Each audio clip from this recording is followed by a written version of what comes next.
Ladies and gentlemen, the second runner-up is Naveli Deshmukh. Congratulations.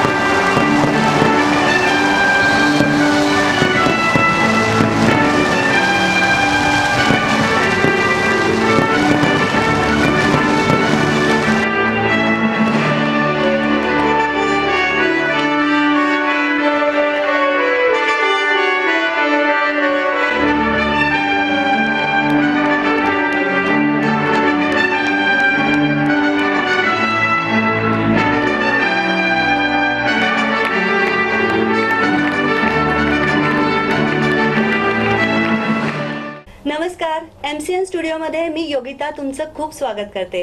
आज माझ्यासाठी खूप आनंदाचा, खूप अभिमानाचा दिवस आहे, कारण आज आपल्यासोबत आहे नवेली देशमुख. गॉर्जियस स्टनिंग नवेली देशमुखचं आपण स्वागत करूया. Thank you so much. आणि तिचे मम्मा आहे आपल्यासोबत, प्राध्यापक स्वर्णलता शिंदे. नमस्कार मॅम. Thank you very much. तुम्ही पण आमच्या स्टुडिओमध्ये आलात आमच्याशी गप्पा मारायला. गप्पा मारायला सुरुवात करूयात नवेली. नक्कीच. सुरुवात कशी झाली या सगळ्या ब्युटी पेजंट जिंकण्याची? आम्हाला मराठवाड्याला, औरंगाबादला जे प्राऊड तू करून ठेवलेलं आहेस त्याची सुरुवात कशी झाली? I think it all started जेव्हा मी स्कूलमध्ये होते आणि I was a very competitive child. So मी डान्स, स्पोर्ट्स, मी नॅशनल प्लेयर आहे बास्केटबॉलची आणि भरतनाट्यम डान्सर आहे. So I was always into extracurricular activities. And then मी जशी जशी 12th पर्यंत आले, so then I won miss Maharashtra, जे मिस युवा नेक्स्ट खूप लोक पुरस्कार आहे तो मिळालेला, तो भेटलेला. आणि मग देन मी ती कॉन्टेस्ट जिंकले मिस महाराष्ट्र. आणि तिथे जजेसचा फीडबॅक होता की मी पुढे मिस इंडिया नॅशनल कॉन्टेस्टसाठी नक्कीच ट्राय करावा. पण त्यावेळेस माझं एज कमी होतं. मी 16 इयर्स ओल्ड होते. So I had to wait. आणि after that I just participated आणि जिंकले. So I think it was for me it was more about personality. मी ते ब्युटी कॉन्टेस्ट या हेतूने गेले नव्हते, पण I always knew that I had a good personality. So that's why मी एक पार्ट घेण्याचा विचार केला. What about your mother? तिचा कसा सपोर्ट होता? काय सांगाल मॅडम? मी म्हणजे ती एकुलती एक आहे मला. सो लाडावलेलं चाइल्ड म्हटलं तरी चालेल. आणि तिचे हट्ट मी सगळेच पूर्ण केले आणि तिने चांगले हट्ट केले नेहमीच, की मला बास्केटबॉल खेळायचं आहे आणि मला त्याच्यासाठी कोच दे चांगला. मग त्याच्यामध्ये ती इम्प्रूव्ह झाली. किंवा क्लासिकल मला डान्स शिकायचा आहे. म्हणजे बरेचदा काय होतं की तू अभ्यासच कर, तुला डॉक्टरच व्हायचं आहे, तुला इंजिनियर. त्यामुळे तिचे जे चाइल्डमध्ये जे एक्स्ट्रा हे असतात हॅबिट्स किंवा हॉबीज असतात ते आपण दुर्लक्ष करतो. आणि त्यामुळे एक टोटल पर्सनॅलिटी डेव्हलपमेंट जी व्हायला पाहिजे मुलांची ती कुठेतरी रोखते असं मला वाटतं. आणि त्यामुळे मी तिला ते प्रत्येक गोष्टीला तिने जो हट्ट केला किंवा तिला जे पाहिजे होतं आणि तिने चांगलेच हट्ट केले, तर सगळ्याला मी सपोर्ट करत गेले की ठीक आहे बास्केटबॉल खेळ, पण त्याच्यामध्ये टॉपला जायचं. नुसतंच टाइमपास म्हणून जायचं ग्राउंडवर आणि यायचं असं नाही. त्याच्यात काय आहे, कशी तू जास्तीत जास्त चांगली प्लेयर होऊ शकशील हे. आणि डान्समध्ये असं झालं होतं की गणेश उत्सव आपला नेहमीच आहे, त्याच्यामध्ये ती 8-9 प्राईज सगळ्या ह्याच्यात आणायची. म्हणजे एक वेळ असं झालं होतं की सगळे मुलं मायूस झाले की ही सगळेच प्राईज घेऊन चालली. आणि शेवटी आम्ही आमच्या वतीने त्या मुलांना काहीतरी चॉकलेट्स कॅडबरी वाटल्या. आणि नेक्स्ट टाइम मी तिला सांगितलं की आता नको घेऊस तू, आपल्याला कळालंय की तुझ्यात काय कॅपॅबिलिटी आहे. सो तिथून मला कळालं की आहेत तिच्यात बाकी क्वालिटीज आहेत अभ्यासाव्यतिरिक्त, आणि त्या व्यक्तिमत्वाला आपण थोडासा सपोर्ट केला पाहिजे पॅरेंट. पण मी अभ्यासात पण चांगली आहे. मी बिझनेस ॲडमिनिस्ट्रेशन स्टुडंट आहे. So with studies I did all of that. So education पण इम्पॉर्टंट आहे. This level you have to have brain and beauty together. That is not possible without that. नावच ते आहे beauty with brain. Exactly. But I must say that I think पॅरेंट्सचा जो support आहे तो खूप इम्पॉर्टंट असतो, कारण ही खूपच कॉम्पिटिटिव्ह फील्ड आहे. अँड इफ यू हॅव, मी खूप ब्लेस्ड मानते मला की माझी आई forever she was there supporting, like she never said no की हे करू नको. I always, so she gave me that liberty की मला काही करायचं आहे, तो आय ऑलवेज वेंट अँड मी सांगितलं की मला हे करायचं आहे. सो तो परमिशनवाला पार्ट नव्हता, because I always knew that she is gonna support me. So I feel that काही तुम्हाला अचीव करायचं असेल तर पेरेंट्स सपोर्ट खूप इम्पॉर्टंट आहे. आणि सगळ्या पेरेंट्सनी त्यांच्या मुलांच्या जे पण त्यांच्या स्ट्रेंथ्स आहेत, त्यांच्या आवडीनिवडी, ते सगळ्या ओळखून त्यांना सपोर्ट केला पाहिजे. आय एम शुअर की ते नक्कीच पुढे जातील. आमच्या मराठवाड्याला, औरंगाबादला आम्हा सगळ्यांना खूप प्राऊड मुमेंट आहे हा. खूप अभिमानाची गोष्ट आहे. तू इथून जाऊन ते अचीव करणं खूप अवघड गोष्ट आहे. ते केले की मराठवाड्याला पहिल्यांदा तिने हो, क्राऊन फर्स्ट टाइम मिळालेलं आहे. म्हणजे कोणी हिंमतच करत नव्हतं. एक तर आपण मुलगी आहे, तिला कसं पाठवायचं पाठवायचं, नाही. ग्लॅमर इंडस्ट्री तर सोडाच, हे तर मिस इंडिया कॉन्टेस्ट आहे. माहीत नाही कोणाला कसं जातात ते, कसं पोचतात, आणि काहीतरी खूप मोठं आहे आणि आपण नाही पोचू शकत. हा न्यूनगंड मुलींमध्ये. आणि ते सगळं ती क्रॉस केली आणि ती पहिल्याच प्रयत्नात तिने 7th होती मिस इंडियामध्ये, 7th पोझिशनला. कारण ऑल ओव्हर भारतातनं जवळपास 40,000 अर्ज येतात ऍप्लिकेशन, आणि त्या सगळ्या त्या इलिजिबल, म्हणजे त्यांचे जे क्रायटेरिया आहेत त्याच्यातच बसणारे असतात. म्हणजे हाईट तुमची 5'6" पाहिजे, दाताची ठेवण अशीच पाहिजे. तेवढ्या 40,000 मुली असतात. आणि जेव्हा त्यांची एंट्री होते तसेच घेतलं जातं त्याच्यात. जसं आपल्याला जर्नलिझम आहे, तुम्ही MJ असाल तरच तुम्ही पत्रकार व्हाल, तसं ह्यांच्या पण क्रायटेरिया आहेत की तुम्ही तसे असाल तरच ऍप्लिकेशन करा. तर ह्याची सगळ्याची प्रेरणा कुठून, आईपासून घेतली? हे सगळं कसं, किती अशक्य गोष्ट आहे ना. म्हणजे मराठवाड्यातनं, औरंगाबादमधनं आपल्याला म्हणतात की मागासलेलं आहे, खूप आहे, दुर्लक्षित आहे कुठल्याही बाबतीमध्ये, शिक्षणाच्या असू दे, फिल्मच्या असू दे, ब्युटीच्या असू दे. तर हे सगळं अचीव कसं करता आलं तुला? I don't know. मला असं कधीच वाटलेलं नाही की एक प्लेस, तुम्ही एका XYZ गावातून असाल तर तुम्ही काही अचीव करू शकत नाही, और तुम्ही एका सिटीतून असाल तर तुम्ही काही अचीव करू शकत नाही. मी खूप प्राऊड आहे की मी औरंगाबादकडून आहे, कारण जितक्या मला बेसिक स्टेट्स, डिस्ट्रिक्ट, जे मी बेस माझा तयार झालाय तो औरंगाबादहूनच झालाय. जसं मी मीरा पाऊसकरांकडे भरतनाट्यम शिकली आहे, सो माझा बेस वगैरे औरंगाबादलाच झाला. आणि जेव्हा पण मी नॅशनली कम्पीट करायची तर कधी कधी जे नॉर्थ साईडचे लोक असायचे ते विचारायचे औरंगाबाद कुठे, तर मला असं वाटायचं की हिस्टॉरिक कॅपिटल आहे महाराष्ट्राचं, तुम्हाला माहीत असायला पाहिजे. So I am too always proud to be औरंगाबादकर, and I have always thought की एका प्लेस डिटरमाइन नाही करत की तुम्हाला काही अचीव करायचं असेल, कारण मी इन्स्पिरेशन खूप लोकांकडून घेते. मी असे खूप एक्झाम्पल्स बघितलेत की अशा गावागावातून मुलं IAS एक्झाम क्रॅक करतायत, ज्यांच्याकडे लाईट्स नाही, लाईक अभ्यास करायला लाईट्स नाही आहेत, पुस्तकं नाही आहेत. So I think it would be very sad on my part की मी असं कंप्लेन करत बसले, because I have got all the opportunities, and ते सगळं मला औरंगाबादने दिलं आहे. But I was very confident. May be तो कॉन्फिडन्स मला खूप कॉम्पिटिशन्समध्ये पार्टिसिपेट करून आला. So I was very confident की आय विल मेक इट, एवढा माझ्यात विश्वास होता. क्या बात आहे, दॅट इज रिअली ग्रेट. या सगळ्या गोष्टी अचीव करताना प्रेरणास्थान किंवा प्रेरणास्थानं कोण कोण आहेत तुझी, ते आमच्याशी शेअर कर. ओ माय गॉड, माझे इन्स्पिरेशन खूप लोक आहेत. It starts from Barack Obama to Malala Yousafzai to खूप सारे लोक आहेत. स्पेशली इवन मी जसं सध्या एक्झाम्पल दिले की इतके लोक, मी खूप IAS वगैरे हे सारे लोक आहेत जे गावागावातून काहीतरी अचीव करतात. सध्या मी एक इनॉग्रेशन केलं मॅरेथॉनचं, आणि तिथे कविता म्हणून कविता राऊत आल्या होत्या. सो त्यांच्यासोबत मी इनॉग्रेशन केलेलं, आणि ती तिची स्टोरी खूप इन्स्पायरिंग होती, कारण मी जस्ट रिसेंटली लास्ट वीक काहीतरी भेटले त्यांना, आणि एक तिच्याकडे शूज नव्हते, काही नव्हते, but she qualified to Olympics. I think these stories inspire me a lot, आणि मी इन्स्पिरेशन सगळ्यांकडून घेते, असं एक पर्टिक्युलर नाही आहे. क्या बात आहे. नवेली, ह्या सगळ्या गोष्टी अचीव करताना नॉन ग्लॅमरस पार्ट खूप महत्वाचा आहे, खूप हार्डवर्क आहे, खूप कष्ट आहेत. तर ते काय आहेत आणि तू ते कसं ग्रूम केलं स्वतःला, ते आमच्या व्ह्युअर्सशी नक्की शेअर करशील? डेफिनेटली.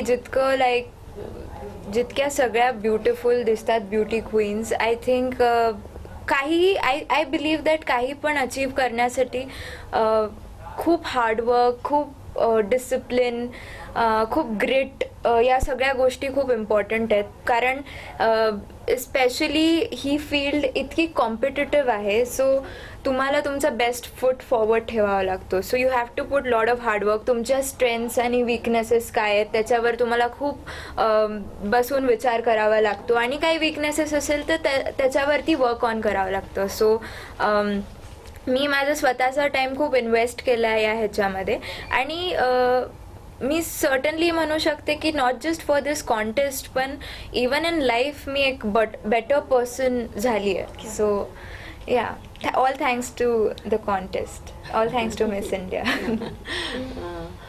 याशिवाय सोशल अवेअरनेससाठी पण तू खूप साऱ्या गोष्टी करतेस, तर त्या पण आमच्या प्रेक्षकांना नक्कीच ऐकायला आवडेल. सो आमच्यासाठी द मोस्ट इम्पॉर्टंट क्रायटेरिया जो असतो तो ब्युटी विथ द पर्पज असतो. आणि beauty with the purpose means तुमचं पर्पज काय आहे. सिन्स हे टायटल तुम्हाला भेटतं, खूप लोकांना तुम्ही माहीत होता, सो आमचा हेतू हाच असतो की तुम्ही तो टायटल किती जास्त चांगल्या प्रकारेने यूज करू शकाल. So I have always said this की this title comes with a responsibility, आणि मी माझा बेस्ट ट्राय केला आहे की मी किती तो यूज करू शकते. So I have been associated with various causes. मी लहानपणी म्हणजे टीनेजमध्ये 10th 11thमध्ये मी रोड सेफ्टीवरती काम करायची. करंटली मी व्हेरियस गव्हर्नमेंट स्कूल्सशी अटॅच्ड आहे, इस्कॉनशी पण मी अटॅच्ड आहे. So I am working for in education, child's education and child rights, मी त्याबद्दल पण काम करते. आणि मुंबईमध्ये मी मुक्तांगण या NGOशी अटॅच्ड आहे. मुक्तांगण ही अशी ऑर्गनायझेशन आहे जी मुंबईमधल्या गव्हर्नमेंट स्कूल्सशी कोलॅबरेट करून त्यांना फॅसिलिटीज प्रोव्हाइड करते. So I have been attach to various organization, आणि हे काम करून खूपच आनंद भेटतो. So I am very grateful की मी हे करू शकते. क्या बात आहे, खरंच खूप अभिमानाची गोष्ट करतेस बाळा. Thank you. God bless you. Thank you. तुझ्या या ब्युटी कॉन्टेस्टमध्ये प्रेरणास्थान कोण आहे? ब्युटी कॉन्टेस्टमध्ये सो लारा दत्ता, सुष्मिता सेन. लारा दत्ता ह्या माझ्या मेंटोर आहेत. मी सध्या त्यांच्याकडून ग्रूमिंग सेशन्स घेते मुंबईमध्ये. So I will be soon competing internationally. तर त्याची माझी ग्रूमिंग ट्रेनिंग चालू आहे मुंबईमध्ये, आणि लारा दत्ता स्वतः माझ्या मेंटर आहेत. तर इट्स व्हेरी इन्स्पायरिंग की ते जसं स्वतःला कॉन्डक्ट करतात, ते त्यांची जी पर्सनॅलिटी आहे, आय थिंक त्यांच्याकडून खूप खूप शिकण्यासारखं आहे. So I really like Lara Dutta. Lara Dutta Yeah. ह्या इंटरनॅशनल ह्याच्या कॉम्पिटिशनसाठी आता तू पार्टिसिपेट करतेय. लारा दत्ता तुला ग्रूम करताय, तुझं ते चालू आहे. त्याशिवाय अजून काय चाललेलं आहे तुझं प्रयत्न? अजून सो करंट माझा फोकस द इंटरनॅशनल कॉन्टेस्टवरती आहे. Apart from that I am also मी स्पॉन्सर्ससाठी हे मॉडेलिंग करते. फॉर एक्झाम्पल यमाहा माझे टायटल स्पॉन्सर्स आहेत. ओके. सो हे सगळं चालू आहे. Apart from that most importantly मी बिझनेस ॲडमिनिस्ट्रेशन स्टुडंट आहे. So I am also studying and it's very exciting to attend college whenever I get time. पुण्यात आहे? मुंबईत? पुण्यात आहे. ते पुण्यात आहे. ओके. अच्छा. So education is also on, आणि जेव्हा वेळ भेटला तेव्हा मी बास्केटबॉल आणि भरतनाट्यमची प्रॅक्टिस करते. सो लॉट ऑफ थिंग्स चालू आहेत. भरतनाट्यम, क्लासिकल डान्सर, त्याच्यानंतर बास्केटबॉल प्लेअर, इंटरनॅशनली नॅशनली तू परफॉर्म केलंय ना? नॅशनली भरतनाट्यम मध्ये इंटरनॅशनल. तुझ्या क्लास बद्दल, तुझ्या मॅम बद्दल काय सांगशील? औरंगाबादकरांना काय सांगशील? मीरा पावसकर, मी त्यांच्याकडून खूप शिकली आहे, आणि माझ्यासाठी त्या बेस्ट गुरु राहिल्यात. आणि त्यांनी मला खूप यंग एजमध्ये खूप पॅम्पर आणि खूप प्रोत्साहन केलेलं, आणि I think that really help me. Because असं कोणी तुमचं गुरु असेल, गाईड असेल, ते तुम्हाला ऑलवेज मोटिवेट करतं, कुठे ना कुठे ते हेल्पफुल असतं. बट मोस्ट इम्पॉर्टंटली मी हे सांगेल की माझा जो मॉडर्निटी आणि ट्रेडिशन्सशी जो अटॅचमेंट राहिली आहे, like I am a modern Indian woman, but at the same time I have a touch with my tradition, so I think that's very interesting because मी जेव्हा भरतनाट्यम शिकली तेव्हा मला फर्स्ट इयर सेकंड इयर या सगळ्या स्टेजेसमध्ये कळालं की हाऊ रिच आणि dynamic a country is. आपल्या भारतामध्ये किती पुराण आणि शास्त्र हे सगळं आहे. सो आय थिंक तो खूप इम्पॉर्टंट ॲस्पेक्ट माझ्यात इम्बाईब झाला की ते ट्रेडिशनशी माझं नातं जुळलं. सो ते खूप इम्पॉर्टंट आहे आय फील. आणि सगळ्यांनी शिकायलाच पाहिजे कारण समहाव आपलं ट्रेडिशन जे आहे ते खूप लोक कंटिन्यू पण करत नाहीत भरतनाट्यम शिकायला. खूप लोक जात नाहीत. आय थिंक ॲटलिस्ट तुम्हाला थोडं नॉलेज येण्यासाठी तुम्ही डेफिनेटली क्लासेस असे जॉईन केले पाहिजेत, स्पेशली माझ्या मॅमच्या मीरा पक्सकर मॅमच्या. ग्रेट. मिस इंडिया कॉम्पिटिशनमध्ये तू टॅलेंट हंट नावाचं एक तुमचं Sub contest असते. तर त्याच्यामध्ये तू फर्स्ट टाइम एव्हर गोंधळ परफॉर्म केला. Right. तो अनुभव आमच्याशी शेअर करशील? So we have this sub contest called Miss Talented. So Miss Talented मध्ये ऑल ओव्हर इंडियातून मुली पार्टिसिपेट करतात आणि आम्ही 16 मुली होतो ऑल ओव्हर इंडियातून जे क्वालिफाय झालो होतो. सो या सब कॉन्टेस्टसाठी I thought that in a national contest I am representing Maharashtra. So I thought to go for गोंधळ कारण हे फोक डान्सेस आहेत जे महाराष्ट्राला रेप्रेझेंट करतात आणि त्या काळामध्ये नवरात्री पण सुरू होता. सो मी ते सगळं कनेक्ट करून एक ब्युटिफुल डान्स प्रेझेंट केला आणि लकीली मी मिस टॅलेंटेड जिंकले. So it was amazing. लोकांचा कसा रिस्पॉन्स होता आपला गोंधळ? तिथे तर सगळे जितके लोक होते टाळ्या आणि Enjoy शिट्ट्या, केलं. खूप खूप मजा आली त्यांना पण काही नवीन बघायला भेटलं त्यांना. So it was an amazing इकडे एक्सपिरियन्स. रॅम्प वॉक तिचा फेसवर आणि दुसरीकडे नवार मधला गोंधळ. तिने सांगितलं ना, Modernity आणि modern tradition. आणि ट्रेडिशन दोघांनाही रिप्रेझेंट करते. क्या बात आहे नवेली. खूप मस्त वाटलं तुझ्याशी Thank गप्पा you, मारून. thank you. मॅम, नवेलीला ग्रूम करताना, अपब्रिंगिंग तिचं करताना तुम्हाला काय सांगायचंय आमच्या व्ह्युअर्सला? कसा होता बाळाचा अनुभव, तुमच्या लेकीचा अनुभव? मी जसं सुरुवातीला सांगितलं तसं ती थोडी हट्टी आणि जिद्दी आहे आणि ते सगळे चांगले हट्ट असतात चांगल्या ह्याच्यासाठी. तर ते तिने जसं सांगितलं तसं पॅरेंट्सचा सपोर्ट हा प्रत्येक गोष्टीमध्ये आवश्यक असतो आणि तो मी तिला दिला. ज्याच्यामुळे मी फक्त सपोर्ट केला. मी तिला म्हटलं नाही तू हे कर, तुला हेच करायचंय जे पॅरेंट्स करतात की तुला डॉक्टरच व्हायचंय, तुला इंजिनियरच व्हायचंय, तुला IASच व्हायचंय किंवा फिल्म लाईनमध्ये जायचं. हे जे काही असं दडपण येतं मुलांवर त्याच्यामुळे ते काहीच करू शकत नाही. त्यांना मोकळं सोडून तिला मी म्हटलं तुला जे करायचंय. म्हणजे पेरेंट्सला तुमच्याकडनं मेसेज आहे की बास्केटबॉल बाळाला खेळायचं सपोर्ट. त्याच्यात म्हणजे हायएस्टला जा, भरतनाट्यम करायचं त्याच्यात हायएस्ट पूर्ण दे, तुझं 100% दे. मी नाही कशाला म्हणणार नाही. एवढा सपोर्ट जर प्रत्येक पॅरेंट्सने दिला तर आज तुमच्या पुढे मिस इंडिया उभी आहे, बसलेली आहे. तर जसं प्रत्येक मुलात गुण असतात ते त्या पद्धतीने groom करायला हवं आणि ते माझं खूप गुणी बाळ आहे. तुम्ही जे बाळाबद्दल अगदी, सांगा अगदी. म्हटलं आमच्या सगळ्यांचंच हे बाळ आहे मिस इंडिया असलेली. प्राऊड मला अगदी. तिने प्राऊड केलं की म्हणजे जसं मी परवाही सांगितलं की आपण सहसा म्हणत असतो की माझी मुलगी आहे ही, अरे ही अमक्याची मुलगी आहे. तर असं उलट झालं की ही नवेलीची आई आहे. असं झालं. हे आता उलट तिच्यामुळे माझी ओळख झाली. औरंगाबादची ओळख तिच्यामुळे आहे, आणि जागतिक माझी पण पातळीवर. ओळख तिच्यामुळे झाली. त्यामुळे मी प्राऊड फील करते नक्कीच की मुलांनी इतक्या उंचीवर आपल्या आई वडिलांना नेऊन ठेवावं की त्यांच्यामुळे त्यांच्या आई वडील ओळखले जावेत. हेच मी सांगेन. Thank you very much. आमचा शेवटचा प्रश्न की व्ह्युअर्सला आमच्या माध्यमातनं MCN चॅनलच्या माध्यमातनं तू काय मेसेज करणार? माझा जास्त इन्क्लिनेशन यंगस्टर्स कडे असतेच. सो माझा मेसेज यंगस्टर्ससाठी हा आहे की तुम्हाला लाईफमध्ये काही अचीव करायचं असेल तर I think hard work is everything. The harder you work luckier you get. So keep working hard.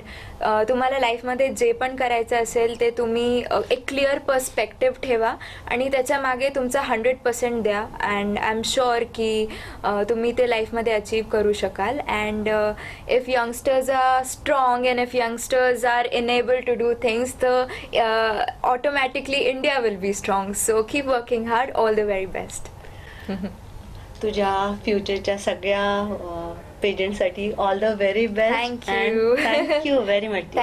Thank you.